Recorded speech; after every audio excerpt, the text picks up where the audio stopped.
বিএনপির ভারপ্রাপ্ত চেয়ারম্যান তারেক রহমানের নির্দেশনায় এবং ঢাকা মহানগর উত্তর বিএনপির আহ্বায়ক আমিনুল হকের পক্ষ থেকে পল্লবী থানা যুবদল অসহায় ও পথচারী মানুষের মাঝে ইফতার বিতরণ করেছে।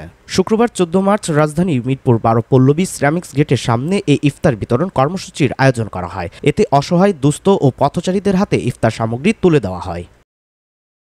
এই মহতী উদ্যোগে উপস্থিত ছিলেন পল্লবী থানা যুবদলের আহ্বায়ক হাজী নূর সালাম, ২ নং ওয়ার্ড যুবদলের সিনিয়র যুগ্ম আহ্বায়ক ইশতিয়াক আহমেদ সুজন, যুগ্ম আহ্বায়ক জাকারিয়া বাপ্পি, ৯১ নং ওয়ার্ড যুবদল নেতা মোহাম্মদ খালেক সহ স্থানীয় যুবদলের নেতাকর্মীরা।